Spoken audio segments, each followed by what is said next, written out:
Hello there, I'm Aldrahill, and welcome to Europa Universalis 4, another Ryokyo guide, where I show you a different way of achieving the 3 Mountains achievement run. This achievement is, as you know, play as Ryokyo and conquer the entire world. Now, there is a very interesting exploit that exists within the game, and that exploit has taken a while to be discovered. The achievement requires that you start as Ryokyo and own the entire world, right? No, that's not the case. No. The developer who created this achievement just copied it over from the World Conquest achievement. The game does not check that you are Ryokyo at the end of the game. What this means is that all you need to do is to start as Ryokyo and at the end of the game for Ryokyo to still exist. And you can get the achievement. How can you abuse this, you ask? That means you can become any nation you want. You can switch nations entirely as long as Ryokyo still exists. So how do you do this? Well, you can fully annex a different nation. If you fully annex a completely different nation, you are then able to release them as a vassal. And whenever you release a vassal, you can click an option to play as that vassal. For example, if you know CB against any of these tribe powers, you can then fully annex and then in turn vassalize and play as one of these lovely steppe hordes. That is why this method of achieving 3 mountains is called Horde mode. The strategy relies on a couple things. 1. Attacking one of these 4 tribes, Korchin, Hexi, Jinzhou, or Yeren with a no CB war deck. 2. You need to vassalize that nation. The reason you need to vassalize them is that you do not have coring range for these provinces at all from where you are in Ryokyo. 3. Once you have vassalized one of the tribal powers, do another war declaration on one of the other tribes and fully annex them. Release them as a vassal, and you will then be playing an incredibly powerful nation. Why are they so powerful, you ask? Hordes have a huge amount of benefits that give them a massive advantage over the rest of the world. They have a few detriments as well, however. First of all, they get a hugely increased amount of manpower and force limits, as well as being able to loot much faster and pay much less money for reinforcements. This means that they can have a lot more frequent wars, or rather they actually have to have frequent wars, because of the problems inherent in trying to be a horde. So, which horde should you choose when you are attempting to invade with a no-CB war into one of the variety of steppe hordes in the east? Well, it depends. I can't give you true advice because it completely depends on who each nation allies. In a few of my runs, I've been able to do it on Jinzhou and vassalize them and fully annex Hexi, and also the other way around. At the moment, they start with none. Let us just immediately see what the alliances are. Let's allow them a little bit of time. Let's take a look. So, Jinzhou has allied with Oirat and Korchin. So, Jinzhou and Korchin are allies, as well as Oirat and their vassal Mongolia will be called in. Hexi has allied also with Oirat and Karadel, which is a no-name one province. And Yeren has allied with no one. This means Yeren would 100% be your target. Unfortunately, Yeren has a 103% total war score cost. This means you are going to need to wait a little while before you can declare war. So, what I would advise as your first steps would be to build your army. As always, do the endless mission abuse, that is to say, mass produce... Whoops, wrong one entirely. Don't build cavalry. That is to say, mass produce infantry, lose all manpower, get the manpower reserves need to recover mission, then delete, wait a day, free mission. Do the same thing again, get the accumulate money mission, then delete, and free money. So I would highly recommend that what you do is to build up to your force limit of 2 infantry, then 1 additional cavalry. You want to make sure that you do the cavalry last, you pay the maintenance as late as possible. Second, turn down your army maintenance so you're not paying unnecessary fees. Have your barks be protecting trade or privateering in Beijing.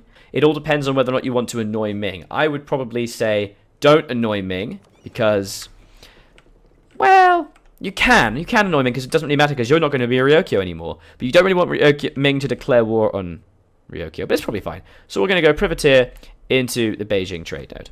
You want to improve relations with Korea and with Jinzhou. The reason you're improving relations is so that you can get military access to them and land troops, so that when you start the war, you won't have to lose ships ferrying stuff over. Then it's simply a question of waiting. You wait for the wars to begin, because almost always they take the various missions to unite the Jurchen tribes, which gives them casus bellis on basically all of the other tribes. As soon as a war is declared on Yeren, you should also jump straight ahead into a war with Yeren and get troops over there.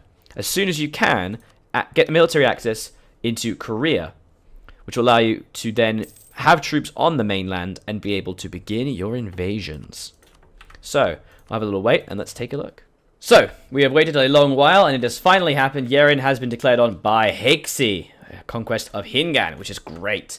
So, first things you're going to want to do, bam, the generals. See if you get a good general, because you don't really care about your own military power, because you're not in charge. You're going to be leaving behind those delightful creatures eventually. Ryoko doesn't matter. Make sure you have military access with the relevant peoples. No CB war, onto them. Beautiful. And start shifting troops. Let's go. Now, the question is basically just beating up Yeren and Hexi, defeating them, and managing to vassalize them. Let us see how that goes. So, what can happen is that you can win the war quite handily. It is 1448, and basically I haven't even fought a single battle, except the one I'm actually just about to fight now, I suppose. And they've basically been defeated by the Hexi. I have managed to siege down the capital and a good chunk of territory. Hexi will be able to take 2 provinces, hopefully not too much, and that will be it. Hopefully Hexi will take those 2 provinces and we'll be able to fully vassalize Yeren. Then we will do another no-CB war into Hexi, ideally when the Oirat is occupied, or if not, just do it anyway, and essentially grab a nice chunk of that territory to release and play as Hexi ourselves, and then gobble up Yeren as we see fit. At this point, it is a waiting game. This is what you can become. This is a little excerpt from my game where I am playing it on my stream, which is at twitch.tv/aldrahill. It is the 23rd of May, 1548, and I am Manchu. In my game, I vassalized Yeren, fully annexed Hexi, similar to how I showed you earlier. Then it was a slow, after releasing them obviously and playing at Hexi, slow gobbling up of Yeren and beating Ryokyo again, because I made sure to disband as much of their troops and stuff as possible because they were crap now. Gobbling up everything as well as devouring Korchin and Jinzhou. Ming eventually has become involved in the war, but first of all, Korea actually declared on us separately without calling Ming in, which meant we were able to gobble up all of this Korean territory. We are now in another war with Ming, and we are actually winning this war, which is what's so fantastic. We are actually battling a great deal. We have, the war goal is being held, we have driven up their war exhaustion. Ming has, they've suffered a bit. Ming has actually suffered a bit. And this is the big thing of playing Manchu, because look how many mercenaries I forced Ming to have. This giant country simply cannot handle it. Also, they don't have an heir anymore. If they manage to die, and they will lose the mandate of heaven, it would be fan-flipping-tastic. So, Manchu is a ridiculously powerful nation. They are insane. Absolutely insane. One of the strongest benefits of playing a Horde, and indeed using a Horde for world conquest, is the ability to raise host. Instead of having all the other estates that other nations have, tribes estates allow you to raise a host every 10 years and gain 5 free cavalry, similar to the borough's ability for other countries to create 5 ships for free. This means you basically never need to recruit your own troops. Every decade or two, a decade and a half or so, recruit 5 free cavalry, as well as gaining a general with 20 tradition. Ridiculously valuable, and means you never need to spend any money on actually recruiting troops. They also give you an immense amount of manpower recovery speed, and also looting speed. The only difficulty is in attempting to play with Horde Unity. Horde Unity is very difficult to maintain. You gain points based on when you loot and raise provinces. When you raise a province, you will gain Horde Unity equal to the amount of the development raised, as well as whenever you loot, every 4 ducats you will get 1 Horde Unity, giving you additional unrest reduction and discipline. It is very difficult to maintain as you get bigger, however. But in a world conquest, when you are constantly at war and looting, it definitely is possible. But by around the mid-game, when you've conquered all of this, you will need to be at near constant war.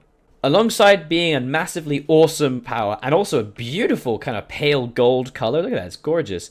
You can also combine this with the colonization strategy. As you can see, I have colonized, or rather colonized then conquered up to here, got a bit onto Alaska, and I'm now colonizing down in California. I am not going to exodus like my colonization strategy talks about, but instead what I'm going to do is get a variety of powerful colonial nations and get merchants from them and be able to shift power, or trade power, all the way over to Jerin and collect a huge amount of money. And I'll also be able to do that even further in Nippon and Hangzhou as I get more value. So, this has been a lovely little guide giving you some instruction about how to play Ryokyo Kokoko Horde mode and conquer the world. You can also reform your government into Qing if you wish, making you not a step node anymore, instead giving you a despotic monarchy. But you only need to do that if you're worried about the immense amount of Horde unity you're accumulating. So, if you enjoyed the video, please do leave a like and a comment. Helps the channel out a great deal. Let me know what you think, because I do want to know about your strategies and exploits that you can use to get 3 mountains in a variety of different ways. So, I was Aldrahill, and I will continue to be, and this has been Europa Universalis for Ryokyo Horde mode. Thank you very much for watching. Bye-bye.